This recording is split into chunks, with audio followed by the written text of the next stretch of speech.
So I think we can start the session. So on behalf of IEEE Dielectrics Electrical and Insulation Society, Student Branch Chapter at IIT Kanpur, I'd like to welcome you all for this expert talk by Dr. Palash Mishra on the topic of mineral oil aging performance of silicon rubber composites. So Dr. Palash Mishra was born in Kanpur, India in the year of 1990. He received his MTech from National Institute of Technology, Warangal, in the stream of Power Systems Engineering in the year 2014.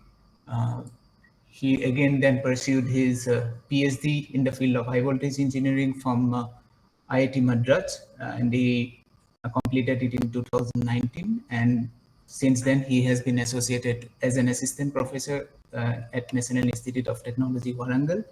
So today he will be delivering the talk on mineral oil aging performance of silicon rubber composites. So we can start the session and over to you. Thank you. Okay, thank you very much, Darshan. Let me present my screen and please have a look.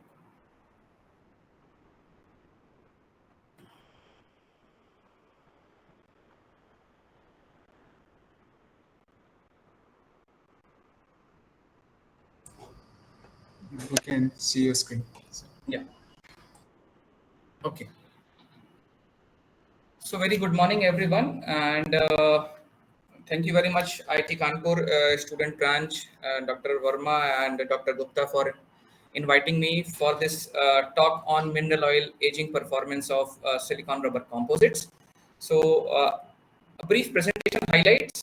I'll be talking about the silicon rubber, some of the basics of silicon rubber and its applications in the field of high voltage engineering and some industries.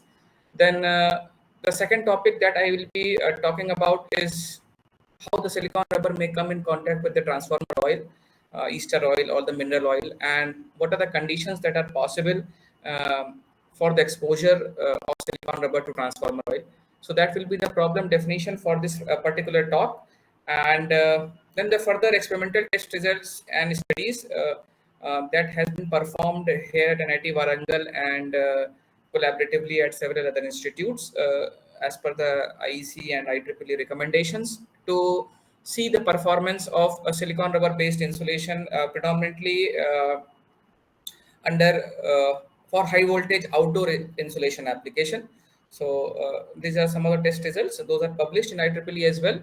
And then I'll be concluding my presentation with some of the conclusions and the future outlook, which can be taken in the direction of generating some silicon rubber composites, if at all they are to be used in the form of as external insulations to porcelain bushings for outdoor insulation applications. And then some of the references and the recent publications of my group in this direction. Okay, so talking about the silicon rubber based high voltage insulation systems. So just a second, let me open my pointer. Yeah. So initially, I think most of us here, being a high voltage engineer or in the high voltage domain since many years, you might be knowing that initially the ceramic insulators and currently also a lot of porcelain and the glass insulators, they are being used in the outdoor high voltage applications. They offer several advantages, better dielectric strength, and their reliability is very, very high, and they have a long service experience of close to 70 years or more than that. So, but the only problem with these kind of ceramic insulators lies with their performance under the contaminated environments, because they are inherently not hydrophobic. Moreover, they are also very heavy in weight. So currently the industries are searching, and they have been using an alternate, insulator, which is based upon the polymeric type of material, which is known as silicon rubber based insulator. And predominantly why it is being used, because of its lightweight as compared to the ceramic insulators. So it offers a weight reduction of close to 1:10 as compared to ceramic insulators. They have a very good hydrophobicity and a unique property of hydrophobicity recovery as well.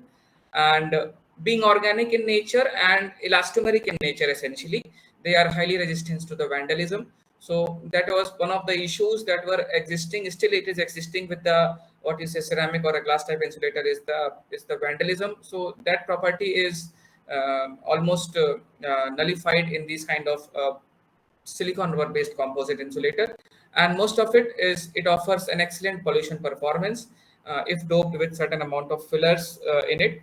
And because of this particular property, they are gradually replacing ceramic based insulation systems. So they have a history of around 40 to 50 years, but still their long term performance is still under the evaluation.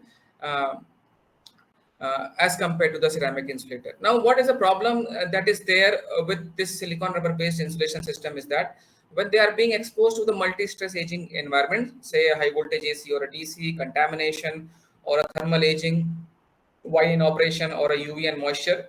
So being organic in nature, they are inherently prone to degrade when they are being exposed to such multi-stress aging conditions. And all the aging conditions along, apart from the high voltage, I mean AC supply, any other thing is not in our control. So essentially what we have to do is we have to improve the material property in order to enhance its performance under these aging conditions. And if such properties, and if the enhancement is not done, so this is a result. The image shows that what is possible if such kind of what you say enhancement is not done. So this particular image shows the tracking pattern, or you can say a carbonaceous conducting track that has been formed between the high voltage and the low voltage electrode. And this may be a result of several years or several months of aging. It depends upon the intensity of aging that is being imparted. But if such kind of continuous conducting tracks are formed, and there is a complete bridging between the high voltage and the low voltage electrode, and the insulation use is gone in that case, because majorly insulation is predominantly used to isolate the high voltage and the low voltage. So that work of insulation is gone. And not only this, under such conditions, the mechanical property of the insulation also gets lost. So the two major aspects of insulator, one is the mechanical properties, the mechanical support to the current carrying conductor, as well as the isolation, is both lost if such kind of uncontrolled uh, stress are there, and the material, if at all, it is not able to uh, bear those kind of stress. So this is the possibility, one of the possibility, that how the silicon rubber systems may fail. There may be several other possibilities as well, depending upon the areas in which these kind of insulation systems are being installed. So if you see the applications of silicon rubber, so among several, these are the major applications. So first of all, it is being used as a housing material for the composite insulator. So you can see a high temperature vulcanized silicon rubber that are currently being used by several other countries, including India, for high voltage applications. So it is used as a housing material in the composite insulator, consisting of a fiberglass rod and with the housing of silicon rubber. So you can see a discrete water droplets. This is a result of the high hydrophobicity of the silicon rubber. I'll be discussing about the hydrophobicity in the next slide, but this is one of the application. Second application, what you can see is as a coating material for this porcelain bushings in order to impart the hydrophobicity property. So this is also one of the applications that it is being used as a coating material for high voltage porcelain bushings. And second, it is used as a safety rated cables in the nuclear power plants, because it has a good thermal stability and resistance against the several high energy radiations. Now, how to improve the property of the silicon rubber? Because if you use silicon rubber in its undoped form, it does not provide a sufficient degradation resistance under the high voltage insulation applications. So you have to dope them with certain amount of you can say a filler material. So filler material, predominantly what has been experimented till now, are of the micro size or the nano size. So both have advantages, both have a disadvantages, and currently the research is also going on generating some kind of hybrid materials, though not industrialized.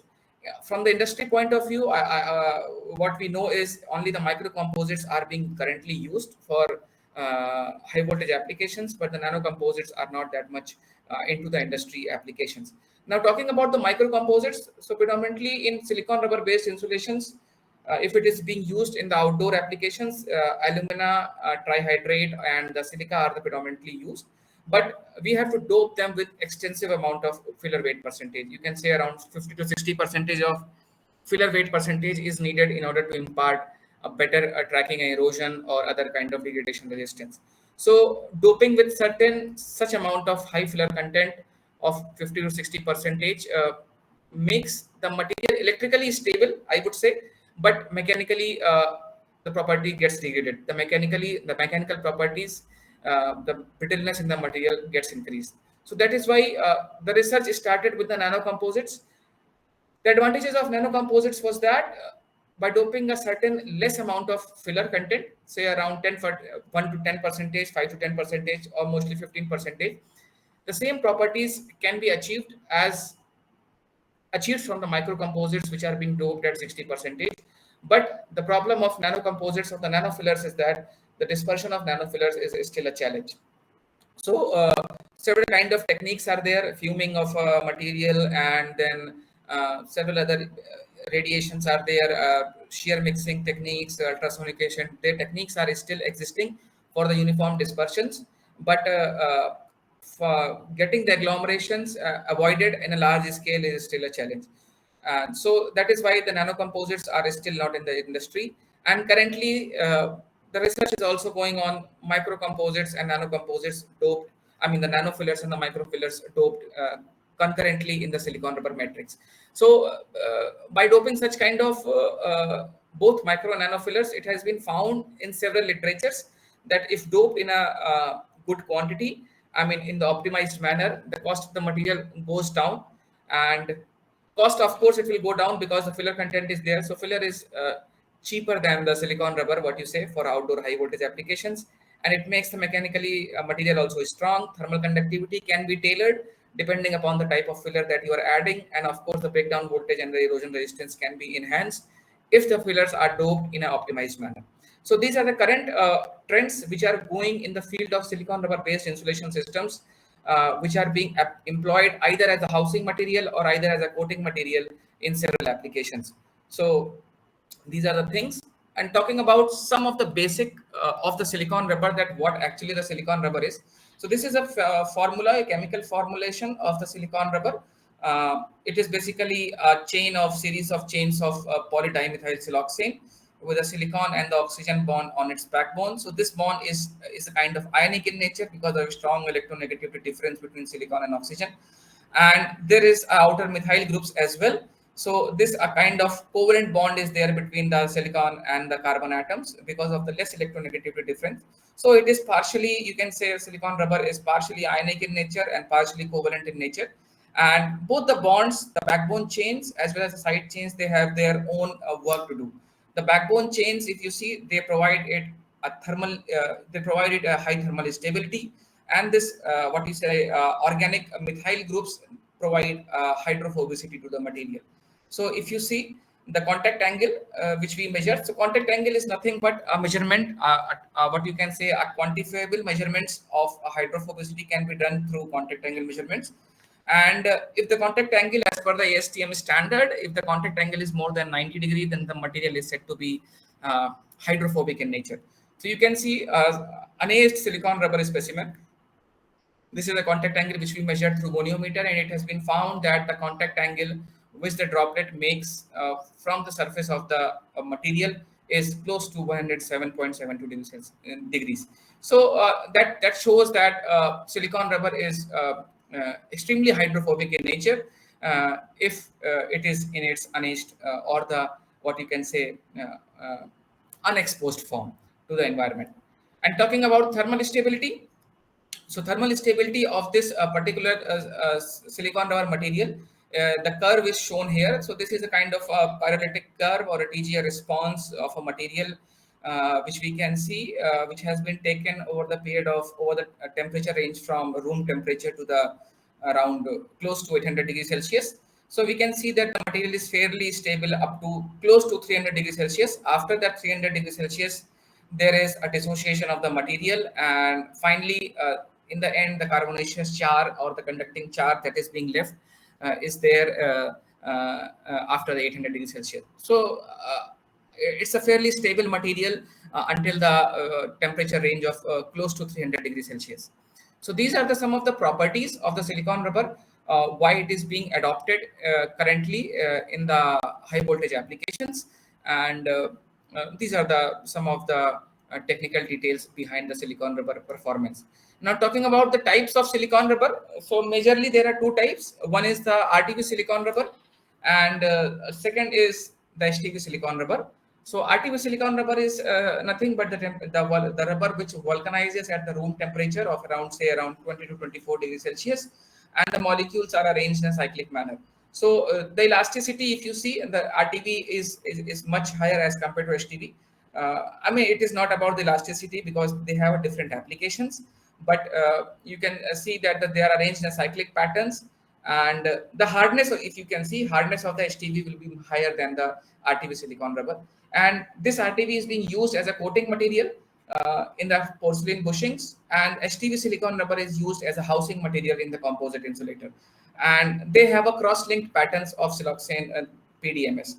So this is a major difference between these two types of silicon rubber. They both have a different applications, and depending upon the applications, they are being employed in the high voltage insulation systems. Now, coming back to the problem definition, that how the silicon rubber may come in contact with the transformer oil. So the figure on the left hand side shows the porcelain bushings with several contaminants over its surface. So these contaminants are, in a general term, they are known as a pollution deposition. So this pollution deposition may be of alkaline nature, acidic nature, of any nature, and with a moisture content present in that. And if such kind of contaminants are present, and if the supply is on, there can be a flow of leakage current through the moisture which is present on the surface, and over the period of time the bushings will definitely degrade if it is being continuously operated under the same operating condition. So to avoid such kind of failures, currently the bushings are being coated with RTV, room temperature vulcanized silicon rubber coatings, and these bushings are applied in several high voltage application, transformer application majorly, and it is being employed with these coatings. Now the problem, how the transformer oil may come in contact with these RTV coatings. Of course, this RTV rubber is not used inside the transformer. It is only being used as an external insulating material. So from inside of a transformer, the chances of spillage of a transformer oil is very, very less, though it may happen if the porcelain bushings are damaged from inside, but that is also one of the condition. But major challenges, if you see, this image shows the current transformer. So the gaskets of a transformer are completely filled with the oil for insulation and the cooling purpose, and if there is a leakage from these gaskets over the period of time, if the bushings are being coated with such kind of RTV silicon rubber, the properties of the silicon rubber will definitely degrade. That was the experimental investigations through our study. So that is why I'm saying that the silicon rubber properties gets totally degraded if it comes with the transformer oil. Second instance, if you see, this is again the leakage from the gaskets, or there is some kind of mechanical damage in the system, and then under such conditions there can be the exposition of the silicon rubber with the oil. Also, there is a pressure relief device that is installed on the transformer. So if it operates under the faulty conditions, the oil spillage may happen over the period of time, say in a period of years, and that will definitely destroy the RTV coatings which are being employed in such conditions. So till now, most of the research work was done only on the considering the insulations which are inside the transformer tank, but the external insulation which is applied on the porcelain bushings is not explored. So that was the major what you can say a reason behind performing these of kind of studies. And from our studies we have got that transformer oil cause irreversible deterioration of the silicon rubber. So once, I mean, silicon rubber is not at all able to regain its properties if it is being destroyed with the transformer oil. So till now, in this particular presentation, the degradation mechanism of how the silicon rubber may be affected by transformer oil is being discussed. And currently, the silicon rubber is being doped with silica and the alumina-ATH filler, what is known as alumina-tri-hydrate. So viability of these particular commercial fillers which are being employed in the silicon rubber based insulation is not being tested under the oil exposed environment until now. So they have to be tested if at all they are being used as a coating material in the porcelain bushings. Now, I will be discussing some of the experimental test results which my students have performed here at NIT Warangal. And There are the three studies which comes to our mind for testing of silicon rubber. Very first study is what came to our idea is first find out what is the degradation mechanism of silicon rubber once it is exposed to mineral oil. So at different temperatures. So what we did is we exposed the silicon rubber at 40 degrees Celsius and 80 degrees Celsius, and we have taken the neat specimen as well. So these are the S0, S40 and S80 test specimen. We have exposed them to the transformer mineral oil and tested their property. So this was our first work in order to find out some of the basic mechanisms that are involved in the degradation of the silicon rubber. The second thing is that we have to test the viability of the existing commercial fillers as well. So the second work was to perform the comparative performance of alumina-tri-hydrate and silica fillers when they are being exposed to mineral oil, whether they are good for that applications or not. So that was investigated in second of the study. And third study, how we concluded that silicon rubber is not a good material for such applications is we have also tested the performance, the relative performance of silicon rubber when exposed to mineral oil as well as the natural ester oil. So this was the third work of my group which we have performed. So these are the some of the nomenclatures of the test specimens which I'll be using in the further discussion of the test results. So S0 is the unaged specimen, S40 is the specimen aged at 40 degrees Celsius, S80 is specimen aged at 80 degrees Celsius. Then we have taken the micro ATH doped specimen and micro silica doped specimen, which are here. And in the third study, we have used only one temperature, but exposed to mineral oil as well as natural ester oil over the period of time. So let us discuss some of the studies of the first, some of the test experimental results of the first study. So the study one was thermal aging characteristics of silicon rubber exposed to transformer mineral oil. Now, how it damages the property.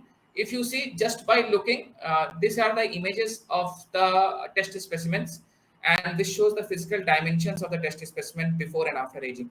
So if you see, as compared to the unaged test specimen, there is a pronounced discoloration in the test specimen, as well as there's a change in the what you can say a physical dimensions of the test specimens as well post aging in mineral oil. So the sample has completely swelled, and it has what you can say is it has completely discolored. Discoloration has happened because of the ingress of the mineral oil. So this was the very first, very obvious what you can say observations that silicon rubber uh, loses its physical dimensions, and it swells essentially over the period of time once exposed to the mineral oil. Now to see how the oil has been ingressed into the material, so we have done this scanning electron microscopy. So this particular image shows that so we can see unaged specimen does not have any oil patches, but a continuous oil patches are being seen in the S40 test specimen as well as S80 test specimen. Now comparing these two test specimen as well, you can see a lot of voids and dents are seen in the S80 test specimen as compared to the unaged and the S40 test specimen. So the temperature as it increases, the damage which has been caused for silicon rubber it increases, and therefore the surface morphology completely deteriorates over the period of time. Now, talking about the breakdown voltage, which was measured. So, if you see, the breakdown voltage suddenly decreases with the increase in the aging temperature, and almost it becomes, we can say, half of it after that it has been aged at 80 degrees Celsius. So, this was also the one of the conclusion that the breakdown voltage of the silicon rubber deteriorates significantly after the exposure to transformer mineral oil. Now, third result is the thermogravimetric analysis. Initially, in the first slide, I have showed you that this particular silicon rubber in its unaged form is fairly stable till 230, till 300 degrees Celsius. But if you have exposed them to mineral oil, you can see that initial degradation temperature reduces drastically. It goes below 200 degrees Celsius and close to around 150 or so. It depends upon the degree of degradation. But if you see here, the T5 percentage temperature, the temperature at which 5% weight loss happens in a material. If you see, the unaged specimen is having a T5 percentage temperature of 416 degrees Celsius, but the aged specimens are having what you can say a degradation temperature of 5% degradation temperature at 220 and 230 degrees Celsius. Also, the amount of residual weight, the char that is left at the after the pyrolysis of the material is reduced drastically. If you see S80, it is only having a residual weight of 7%. So that shows immense, what you can say, degradation in the thermal stability of the material once it is being exposed to the transformer mineral oil. Now, talking about what are the changes that are happening in the functional groups in the of the material of the silicon rubber once it is being exposed to the what you say transform mineral oil. We have done the Fourier transform infrared spectroscopy. So, for those who might not be aware of this, so this particular spectroscopy shows the functional groups which are present in the material, and also it shows the increase or the decrease of the functional groups which are happening because of the aging in the transformer oil. So you can see these are the major functional groups which are found in the silicon rubber, and this is the transmittance intensity. So more is the transmittance intensity, the less is the amount of that particular functional groups that are present in that material.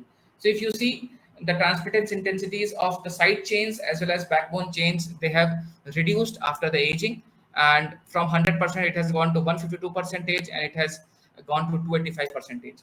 So essentially, you can say that the particular functional group is scissioning, or what you can say, the amount of that particular functional group is reducing over the time. Uh, Exception is this particular methyl stretch is increasing in the age test specimen for S40. This may be because of the hydrogen bond or the hydrocarbons that are present in the mineral oil itself. So that CS3 bond stretch may increase after the aging because of the oil ingress. Otherwise, backbone chains and the side chains, they have significantly reduced in the silicon rubber because of the exposition of the mineral oil. So this also shows that mineral oil causes significant damage in the chemical structure of the silicon rubber.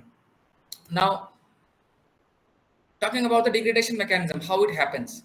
So transformer oil in general, the chemically it can be represented as a methyl group connected to the hydrogen bond, and if it is heated, there will be a generation of the methyl free radical and the hydrogen free radical, and under the presence of oxygen, which is naturally present in the air, there may be a formation of this peroxide radical.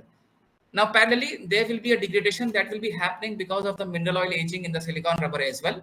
So you can say that because of the silicon rubber thermal aging, there can be a scissioning of the side chains, which you can say silicon methyl free radical is being generated because of the scissioning of the side chains, and there can be also the breaking of the other groups. We can see from the outer methyl group, there can be a generation of the hydrogen free radical as well.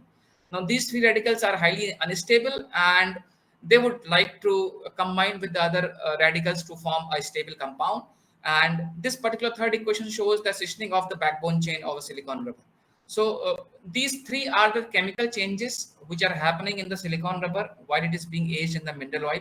And these are the chemical changes which are happening in the transformer oil individually. And then combiningly, these are the reactions that may happen once these come in contact. So the hydrogen free radicals which are generated either from the dissociation of the transformer oil, or you can say a silicon rubber, it combines with the methyl free radical to get a methane gas. So this excessive methane gas stretch or a CH3 stretch is completely shown in is experienced in this particular CH stretch, which has enhanced after the aging. So this possibly may be the one of the reason for this, and possibly the peroxide radicals which are generated because of the transformer oil, it may combine with the hydrogen again, the free radical, and it will form a peroxide groups. And this is a third reaction which may happen. So this formation of peroxide groups, C double bond O, is also seen in the FTIR spectrum. I hope so. Yeah, C double bond O group is seen particularly here. So this is a formation of the peroxide radical which has been there after aging in the mineral oil, which was not seen previously. Yeah.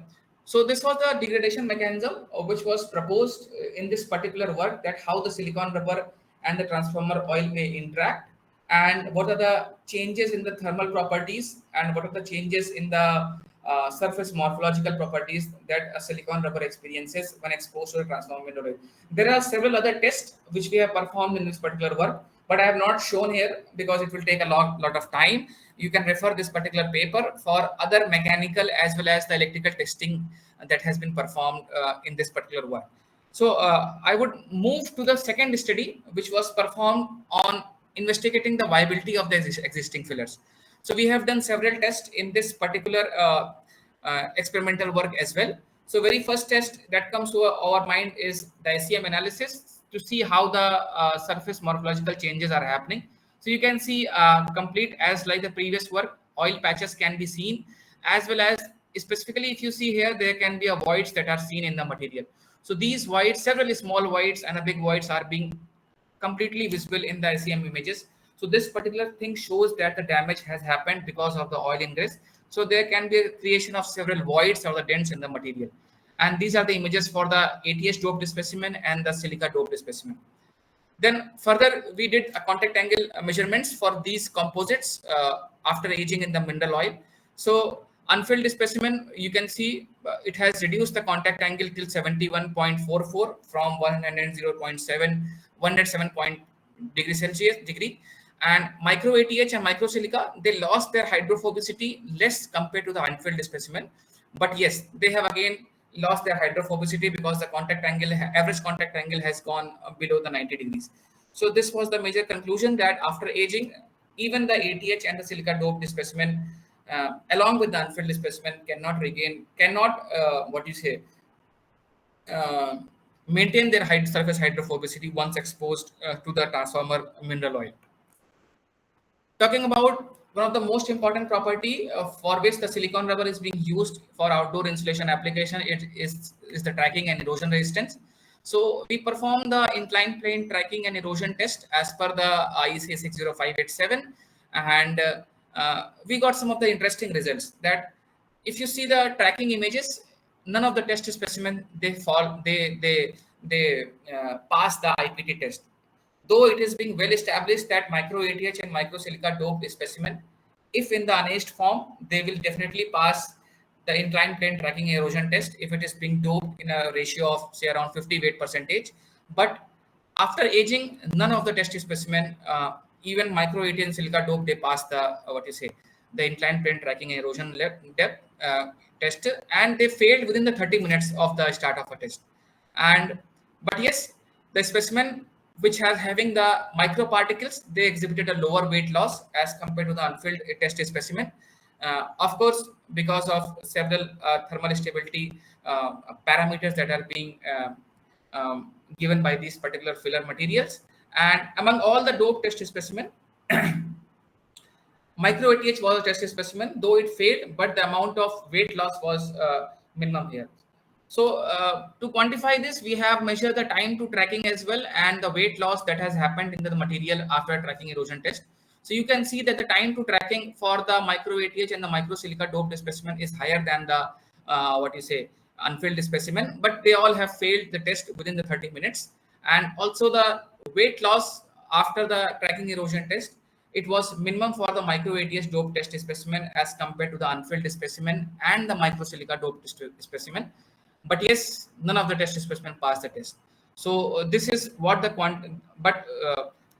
the major reason for which the silicon rubber is being employed is to impart such tracking erosion resistance. And under such conditions, if it is not able to pass such test, the alternate materials definitely have to be founded up. And the last study, which was done by us, is the finding the comparative damages in the silicon rubber composites when being exposed to the natural mineral oil and the mineral oil and the natural ester oil. So we have compared the properties of silicon rubber when being exposed to the these two mineral oil and the natural ester oil. So very first analysis, what we did is the mass analysis. Mass analysis is nothing but after exposition of the silicon rubber to the mineral oil or the ester oil, there will be an oil ingress over the period of time. And how much is the amount of oil that is being ingressed by the material? It is indicative of the damage of that is happening in the material. We have measured through the analytical balance. So we can see that the unaged specimen, unfilled specimen essentially, unaged specimen you can say, the initial weight is close to 0.015 milligram. It has gained this thing, the unfilled specimen. The M70 test specimen, the specimen which is aged in mineral oil at 70 degrees Celsius and ester oil at 70 degrees Celsius, it is having a higher weight of say around 0.02 uh, 0.020 kilograms and 0.0115. So you can see that the amount of oil ingress that is happening once the material is being aged in the mineral oil is higher as compared to the ester oil. So that means that the damaging effect of mineral oil on silicon rubber insulation is much heavy as compared to the ester oil. Now the second graph, what you see here is what you can say a recovery graph kind of, in which we have left the samples in the open air and we have allowed the oil to get um, extruded out of the material. So what we can see, the mineral oil aged specimen over the period of time, it loses its weight because it has gained some amount of weight because of the oil ingress. Ester oil composites, more or less, it remains almost constant. There may be two reasons: because the oil ingress is very less in the ester oil aged composite. That is why the change in the weight that is being seen after keeping them in the air is very less. And moreover, the damage might have been less in the ester oil aged specimen. But mineral oil, because it has gained more weight, so definitely the amount of oil ingress is higher, and then because of that, the amount of oil that is coming out of the material will be certainly higher in the mineral oil aged specimen. So this is the mass analysis, and here we concluded that mineral oil is much more what you can say intrusive in the nature to the silicon rubber as compared to the ester oil aged test specimen. Now, further to see what are the changes that are happening in the surface properties, we have studied the 3D microscopy that gives the surface profile or the surface roughness of the test specimen. So as compared to the, you can see the unaged test specimen, which has almost a similar continuous, what you can say, surface profile. There are a lot of dents and the voids or the peaks and the values that we can see in the aged specimen, specifically in the mineral oil aged specimen. This kind of valleys and the peaks are not much observed in the ester oil aged test specimen, but the mineral oil aged test specimen, they are having a certainly very high pits and voids or the peaks and valleys in the surface. That shows that surface roughness of the material gets significantly enhanced after exposition of the silicon rubber to the mineral oil. Such enhancement is not predominant in ester oil aged test specimen. So this shows that again the mineral oil has a more damaging effect than the ester oil on silicon rubber. Then third study, what we did in the same thing is the measurements of the hydrophobicity of the material. So we can see the unaged specimen has a hydrophobicity of more than 90, but the aged test specimen, if you see specifically the mineral oil aged test specimen, the hydrophobicity has gone down close to 65 degrees. And ester oil is having a hydrophobicity of around 75 degrees. So both have lost their surface hydrophobicity. And over the period of time, because of the nature of the silicon rubber, they both have regained their surface hydrophobicity.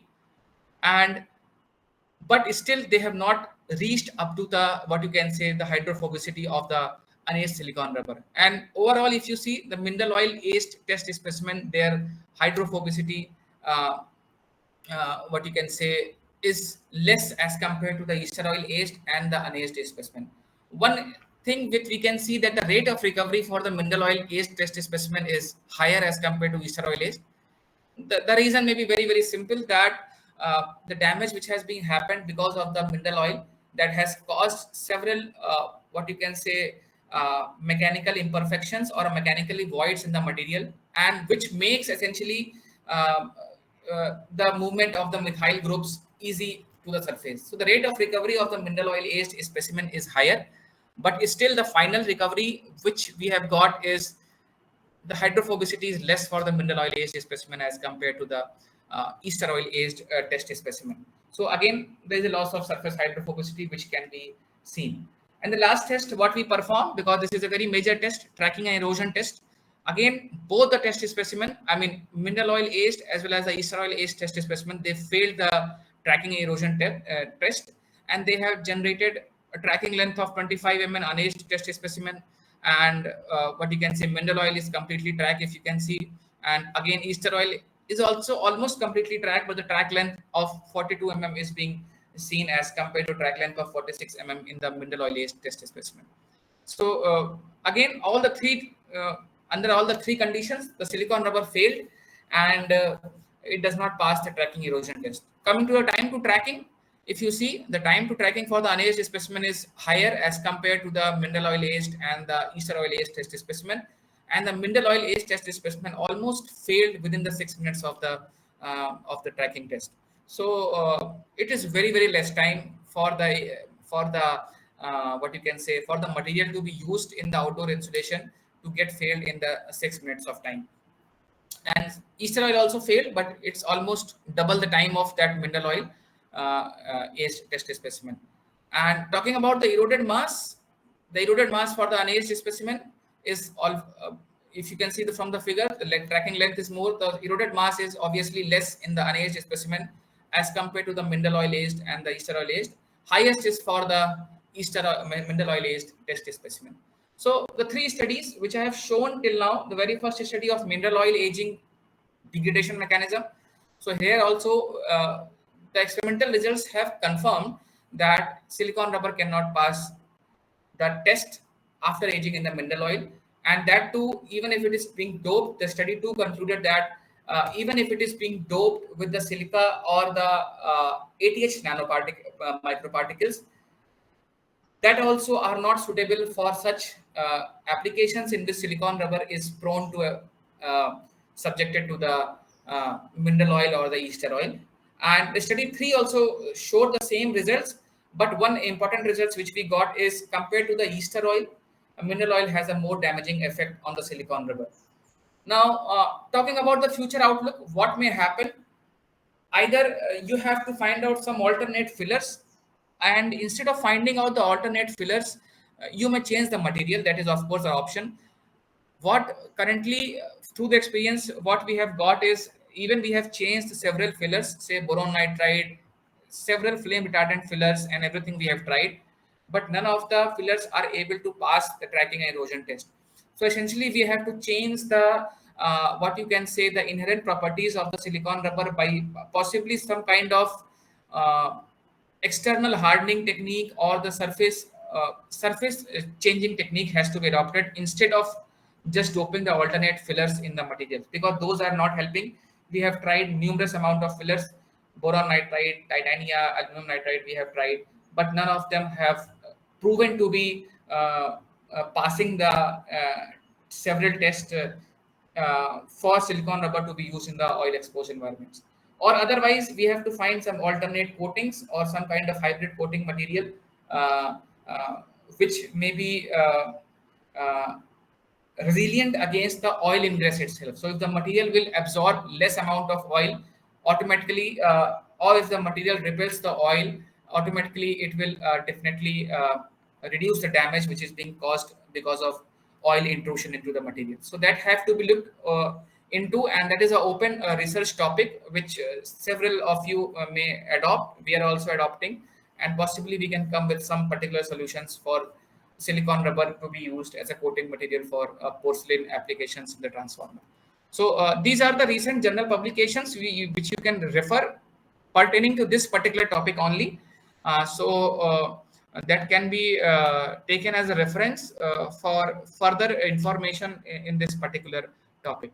So I would like to thank, this work was carried out by my students, Mrs. Motasi Paul, Mr. Dhananjay Naidu, and Jadot Varun. They are my PhD students who has carried out this good work, and they are still into finding some alternate dielectric material for such applications. Thank you. The queries are most welcome now.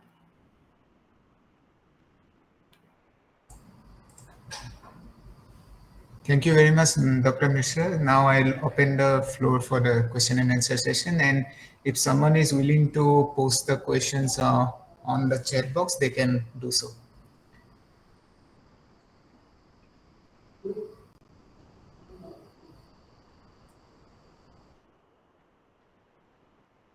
I think one question is there from Mr. Kumar. Thank you, sir, for such of toughness of the aged silicon rubber may lead to surface trap generation. Housing pattern. Yes, good question. Actually, he has talked about the surface. So you are talking about the surface charges, Mr. Sandeepan? Okay, so if you are talking about the surface charges, we have also measured the leakage current in this particular work, and for your kind information, during the tracking test, the leakage currents were very high from the initial stage as well. So fillers are not, at least ATH, silica, titania, boron nitride, they are not able to negate the the flow of leakage current because of the oil intrusion. So surface charge, as far as the surface charge trap is concerned, so there are the two aspects. Because of this mineral oil, there are several voids on the surface. So surface charges gets trapped on that particular voids, so that may enhance the initial surface charge deposition.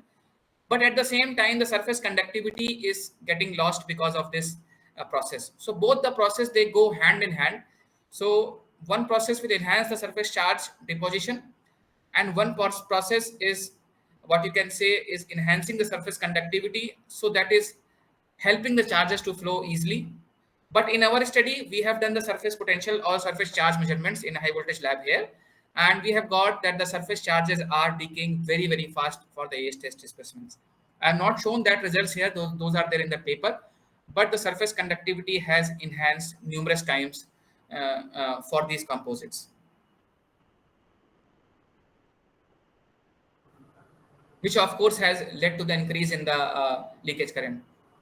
Is the acid generation in mineral oil able to, or is it possible to study acidic impact of? So actually, what one of my other group members is doing is, we are also looking into what are the changes that are happening in the mineral oil apart from the silicon rubber when they are being both brought to each other. So that study is under the process. So possibly that will be our next work of finding out what are the changes or what are the uh, definite acidic or some other products that are being formed in the silicon rubber because of aging, concurrent aging of it with the with the silicon rubber. So that definitely, I'm not sure. Definitely, there will be a generation of some other byproducts, but that has to be studied till now.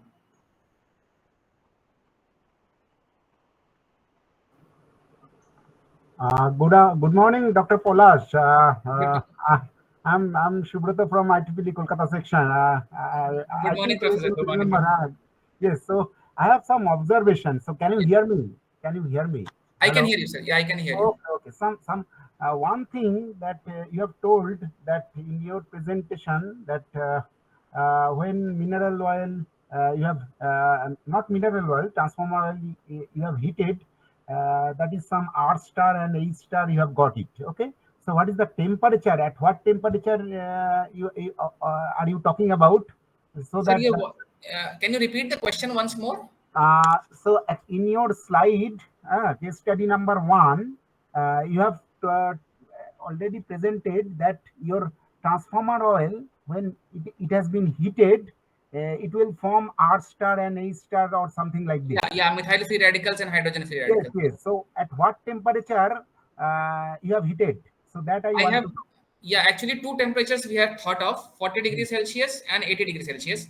The reason why it is chosen that under normal operating conditions, the temperature of the transformer oil will be close to that only, 40 degrees Celsius. 80 degrees Celsius also we have heated because under faulty conditions, the oil temperature may reach up to 80 degrees Celsius. So we have taken the two temperatures, and under those two temperatures, such kind of methyl free radical generations are possible.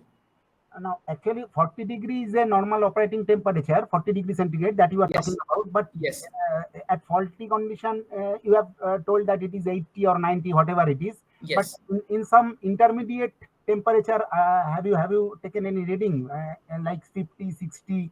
So So what will actually, happen on we that? have thought of two extreme temperatures to see what is happening, because Okay. at 40-degree also damage is happening. So what I suggest is, like what I feel is, in the middle also similar kind of damaging effect will be there.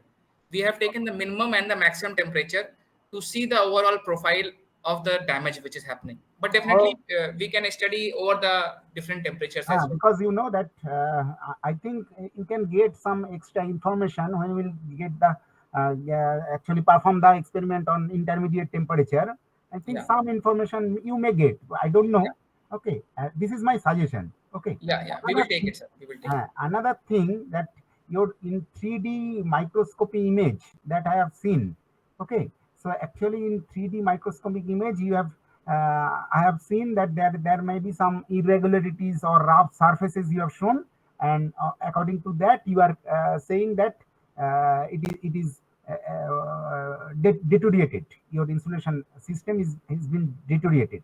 Yeah. So my question is that for that 3D microscopy, you are having x-axis, y-axis, and z-axis, right? For Yes. surface plotting. Yes. So what is the input of that axis that I want to know? Input of that axis in the sensor. So actually x-axis, y-axis, and z-axis. Okay, so there are three axes that there should be three axes in the surface plot. Yeah. So what you have taken for x-axis, what is your y-axis, what is your z-axis? The range you are asking, sir? Not range. Actually, what is the significance of your x-axis, y-axis, and z-axis? I'm not Yeah. asking for range.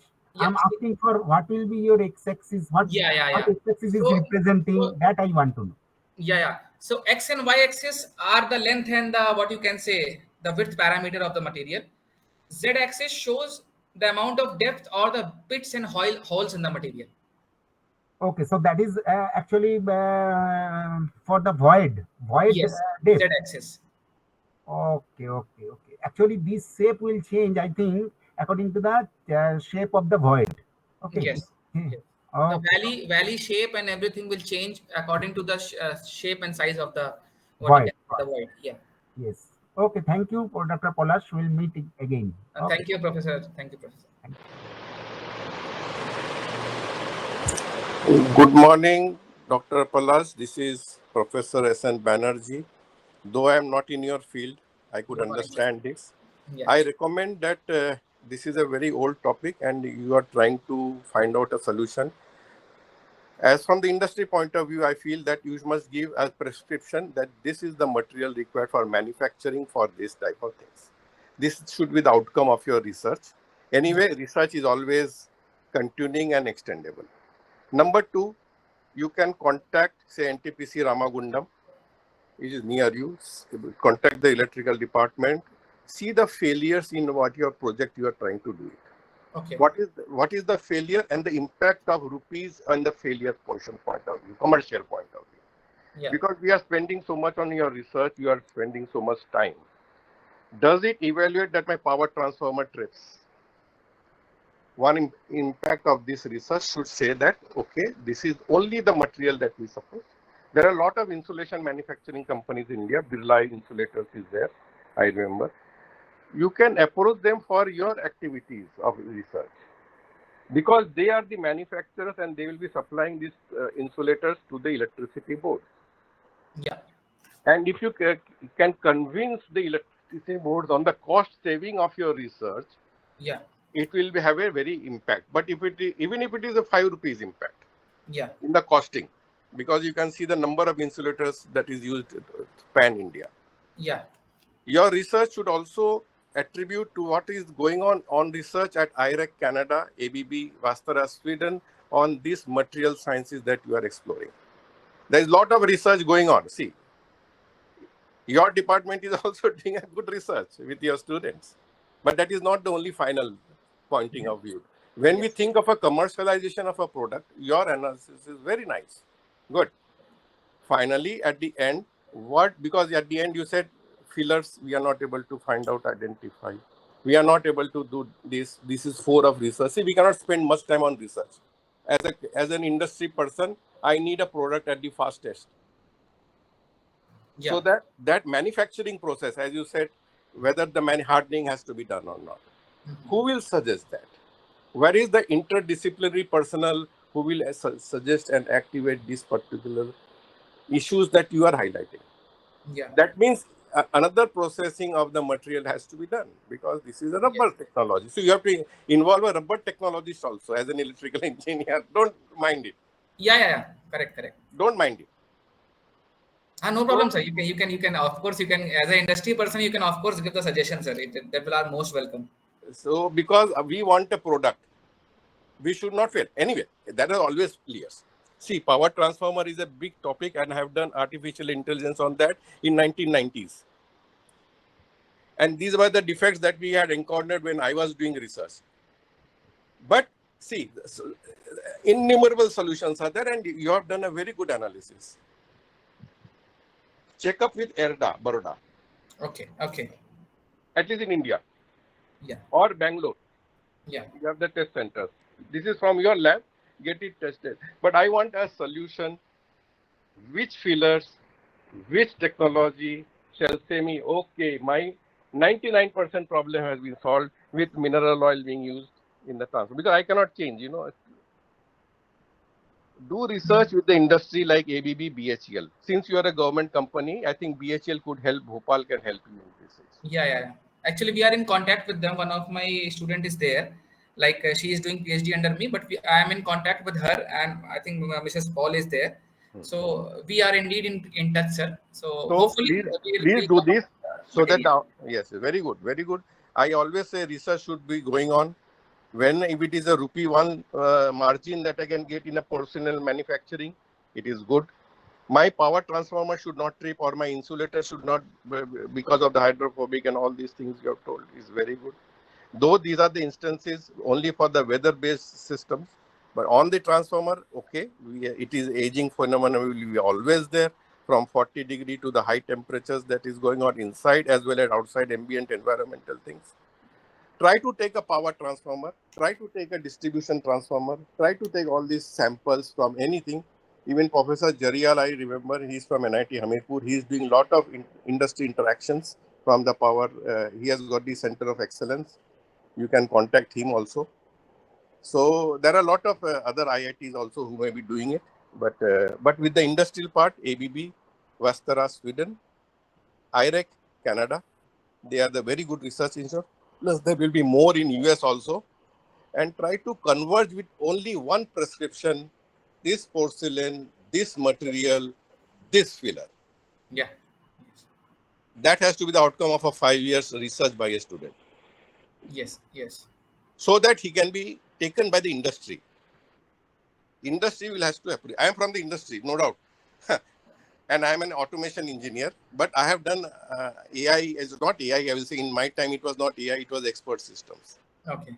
And there's a big report there in my lab there. Now I've forgotten also, now I'm retired also. But it was very nice to appreciate Dr. Palash. You are doing a very young engineer, young scientist. Go ahead. And you have to see in totality, involve a rubber engineer, Yeah. involve an organic chemistry engineer or people to see that the methyl, how CS3 is acting, because you are putting the radicals here and there, some subposition. And what recently professor said, there should be you have taken two extreme points. What Yeah. is also the performance at 45, 50, 55? Because materials, it's a huge topic. And consistency of the material manufacturing. Indian manufacturers, Yeah. there will be some gafla somewhere to bring down the cost Yes. Yes. involved, because these are rubber items. There are a lot of manufacturing, hundreds Yes. in Yes. in southern India, in Coimbatore or in Baroda, in Ahmedabad or in wherever it is there. So your research is extremely very good. Take out all these factors which are our market-oriented suggestions. Okay. Yeah. Yeah. Yes. Sure. Sure. Because you have so good tools, you have got good technologies, you have got so much research, so much nice spectrographs that I was seeing, so much makeup time and all. But then you have not given me one prescription, one solution. So We go soon to a we'll doctor, come up with the solution, sir. for one medicine, and you are a doctor. Yeah, actually, just now we have started actually. So hopefully, in 1 or 2 years, we will do it. No, not 2 years, 6 months. I'll plan definitely, Six definitely. months, no delay. Give the PhD, but results in 3 months. Pressurize. Okay, okay, sir. We Sure. are industry. We cannot wait for money. It is costing. Yesterday, I was in a meeting and they said we want to do an opto-electron, a manufacturing company, on Okay. spectrography. He says, Okay. I go to IITs and they cannot find a solution. They take years. We cannot wait. We have to earn money for our living. Yes, yes, yes. Okay, very nice. Thank you. Congratulations. Thank you, sir. If I ask, sir, from which company you are, because I have met you first time. Sir, I am no more. I am retired. It's okay, sir, but it's still like you stay. I mean, I How am can I they am be in from I am contact with each from other? I am from Instrumentation Limited, and Okay. I have been doing power automation with all power plants in Okay. India. Okay. And Okay. I'm basically a power engineer. I'm an automation engineer, Okay. Okay. Okay. Okay. and I was a professor with Central Institute of Technology as an adjunct professor, Okay. Okay. Okay. and still giving consultancy. But since it was a very nice topic, because what I seeing that you are spending good amount of research in money also there for item of a porcelain. So there are a lot of manufacturing companies in Maharashtra, Gujarat, and elsewhere who are supplying this. What techniques you are suggesting can they adopt it? Will it? This should not remain in a paper in an IEEE transaction. What I want to say, it should come to the industry for implementation. Yeah. Yeah. If you can do that, we will save lot of rupees in millions of, in India by cost savings. If there are pertinent losses or shutdowns in because of this insulation damage. Okay. Okay. See, my is commercial. I'm looking at the commercial angle also. Yes. Yes. Yes. If I cannot save money, then what is the use? Yeah. Yeah. And this is not your problem. This is the problem in my valve industry or anywhere the interface is there between chemicals and rubbers. Yeah. So this is a generalized very much topic, though it is from the electrical that we have highlighted. That is, it is an interdisciplinary problem. Yeah. Yeah. I think I could forward my some surveillance, but anyway, wish you all the best. Thank We you, are sir. looking Thank you for all forward from the. such good researchers for India. Yeah. Make in India, made in India, as we say. Thank you very much, sir. We will come up with the solutions, sir. Very good. Thank you. Yeah, thank you. Thank you very much, Dr. Mishra. So we are also running out of time. So we can take, I guess, one or two couple of more questions if someone has. Any further questions from the participants? So actually, I have one question. So I will just ask that. Yeah, go ahead, Mishra. Recently, I was also following your research papers for one of my studies. So regarding that same image, like you had taken some same image after oil ingress into the sample. So Yeah. what I had faced the problem is that when I went for the same imaging after Yeah. gold putting, when I am putting on this electron beam, then it's getting reflected and I'm getting this blur image because that ground side is not getting accessible. So I was not able to capture that same image. So I just want to know how you had done that. So that So at what voltage levels you have done that? it was around 10 kV around. I tried to minimize that also, but that does not Mm. seems to be effective enough. And which kind of SEM you have used? WSIM. Okay. So I think the work which I have done, it is close to 10 kilovolts only what you have said. Possibly you have to just change the what you say voltage levels only and the magnification to get such kind of images. That is Okay. what the only thing is. And when are you doing the gold sputtering or Yeah, which? yeah. Because the thing is, if you do any kind of other sputtering, this will not work. Mhm. So once you are doing the gold sputtering, instantly please take the images. That is what. Don't keep it for a long time because that also makes a difference. Okay. And you have to keep those samples under the vacuum if you are not doing it. So if you are keeping gold sputtering and then just keeping the sample for some times, that will also That impacts uh, it. change the image. So only these three things are there. Yeah. And one more thing, like you had talked about that people are mixing micro and nanoparticles to get some better properties and all. So I was just curious to know that what difference if we're looking at some particles at the micro level and if we are looking at some nano levels also, like based on like if we talk about some nanocomposites, I believe that the role of interface plays a very crucial role and sometimes which has been also part of our study for a long time from our lab. So how effectively these can two match up? Like I was just curious to know the role of interface and incorporation of microfillers and all these things. If something has been done and your point of view regarding that, that's what. You are asking in terms of property changes? Yeah. What I can expect, like, what means what is the objective that I want to achieve if See, I actually, thing is that major objective, what was the reduce the content of the microfillers. okay, One was this thing, है ना? And nanofillers if you dope too much, it will agglomerate. So both they are trying to dope it. And in terms of, you can say, in terms of property enhancement, certain applications they require, suppose you want a little bit of higher surface conductivity, not breaking the insulation performance. So at that time, microparticles may not, I mean, there cannot be flow of the continuous paths cannot be there. So at those positions, you can try to mix the nanoparticles to attain certain specific required properties. That way it can help. It can sit in between the microparticles. Not all, but certain track pathways can be created for achieving those kind of what you say, this thing. But still, uh, that is very young topic, and we are into it. We are doing that. That's thing. Okay, thank you very much. I think there are no any further questions. I think one more question is there. For Darshan, sir, Yes. I wanted to just say in pulp and paper industry, when we manufacturing paper, when the paper comes out, there are a lot of voids and they use fillers. So what I propose that, no doubt that is the paper industry, those fillers that they use in the paper, and they have to use it because, when the paper comes out from the paper machine, there are a lot of voids. And otherwise, our the books, the writing paper will be full of voids when we get it. So they use some chemicals. Maybe that chemical may not be for your use, but you can go through those material properties. See, here that is what the interdisciplinary research is very important. So that is why, because I wanted to share, because I have come across this problem in the industry. Thank you So very you much. can, and since the transformer also uses different type of papers, that is another topic of very good interest of insulation in power transformers. It's a huge topic for that. Okay, so just for an idea, that is why. Sorry for the interruption. No, it's okay. Totally fine. Thank you. Thank you very much. Yeah, I think there is some questions in the chat box. I think those I have answered. Yeah, So yeah. This has been answered. Yeah. Hello, sir. This is Ashok from IT Kanpur.